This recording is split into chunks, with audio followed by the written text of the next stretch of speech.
Is it too difficult to ask for English names on Russian ships? I mean, how the hell do you pronounce this? Ochakov, Ochakov, or do you pretend to be posh and call it Ochakov? Anyway, legends, I'm Cerberus, and welcome to my no punctuation review of the Russian Tier 7 light cruiser, Ochakov. First up, like last time, the super too long didn't read, Ochakov is a little bastard. She can be almost described as a Chapayev after reaching rank 1 at Weight Watchers with 4x2 152mm guns, with 1/5 penetration on her HE, blistering rate of fire, functional torpedoes, almost 12 km radar, but with woefully thin armour. Is it good? Oh, fuck yes. This thing's on par with Wichita for how ridiculously easy she plays. And if that's all you're here for, then thanks for watching, now bog off. Otherwise, let's jump on in with the rest of the review. You can obtain this slippery little bugger by completing all 100 levels of the March 2021 update and spending 2,500 balloons to get the added back in. Or you could just wait and skip the whole campaign because that also works. For the PC veterans, you'll recognise this ship as a Smolensk hull with different consumables and guns. Ochakov is a decently quick ship with a solid rudder ship, which makes her somewhat unique for a Russian cruiser, as usually they have all the grace and turn finesse of a train. You have long range, quick reloading guns with excellent ballistics and good penetration on both your HE and AP, and a fairly eclectic set of consumables. I mean, sure, you can play it like Chapayev, hiding behind islands like a little bitch, spamming your frankly disgusting high explosive at everybody, or you can zip from cap to cap, giving everyone you face a nice, warm, golden shower from a safe distance and completely trolling them. Or you could go full balls deep into the caps, hunting down the oncoming destroyers, and then kiting away faster than the Putin opponent escaping the FSB. The choice is yours with this ship, as she is very flexible. For me, however, I do try and take the slightly more cautious route, somewhere between the pushes that camp behind islands and the dicks that kite all day.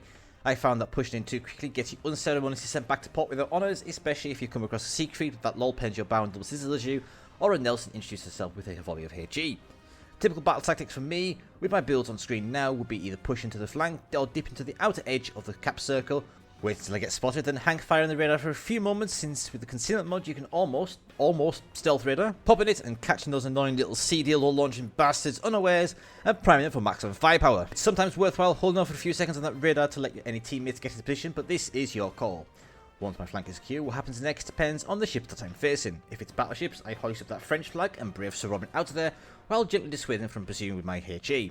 An interesting quirk of the Ochakov is that you probably want to avoid angling. See, the armour is thin all over, and so is your ship. The only time I've noticed myself being sizzled by battleships is where I've tried to angle or I've went nose in, and this includes against Siegfrieds because they're just battleships in drag. Slight tangent aside, if it's cruisers I'm facing, I tend to enjoy trolling them, wiggling my booty from side to side, and slapping them with HE if they're anything but full broadside, because, you know, 1/5 penetration means that I can damage up to and including 29mm of armour, which means I can reliably damage all cruisers except Edinburgh and Alaska. You should try and avoid getting too close unless you really have to, as it makes touching that sizzle easier since it pops out just above the waterline. But fear not, if you find yourself getting a little too close to the enemy swords, slamming those brakes, and if you have propulsion mod and a speed booster, you can be enjoying 22 knots in reverse. Overall, I think a comparable playstyle for Ochakov would be one similar to Attico, in all honesty. Just flanking around, dipping in and out of cover, but remaining engaged with the battle and carefully harassing the Reds while evasion tanking their return fire. I've got this far in rise, I've not mentioned the torpedoes. They are the same as those fitted to Kucherov, but better, strangely. With slightly more damage, slightly better detection, and slightly faster speeds. For balance reasons, they also have the same reload and the volume of torpedoes. But, a Russian cruiser with usable torpedoes? Who'd have thought? On to the strengths and weaknesses of the ship, and in the green corner we have excellent guns with good reload and flat arcs that can penetrate 29mm of armour reliably with HE, good AP ballistics, decently quick and can be spec'd for extreme agility, decent concealment, and usable torpedoes and utterly trollish armour for the enemies. What's a green team without a red team to oppose it? Well, that armour is a curse and a boon, as its leaves you extremely vulnerable to HE. It sits tall on the water with lots of side to shoot, a very long torpedo reload, and the radar only has 20 seconds of duration. And now for how I would rate the ship. For ease of play, I'd give it a 4, because come on, she's a high-tier Russian cruiser, of course she's easy. Fun fact, I've given it a 4, another really fun premium that handles well and trolls enemies beautifully. Effectiveness, I've given that a 4 as well, because it's a very good all-rounder that can eliminate destroyers and cruisers and annoy battleships alike. For competitiveness, I've also given it a 4. God, lots of 4s here. While perhaps not as strong as Wichita, for instance, a good selection of consumables and trollish armour to piss your enemies off with means she will be a decent pick for support. Value for money, I've given this a 5. Now this is considering with a bit of grinding and time you can get her for a net cost of 0 by doing the ranked season 10 to get 1750 doubloons, plus the 750 in the campaign with backing. Pretty good value if you ask me.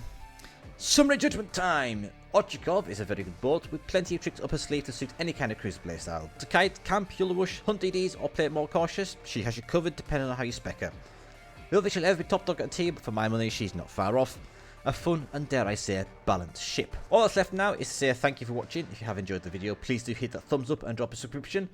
Leave your thoughts and feedback in the comments below, and I shall see you next time. Take care, and bye for now.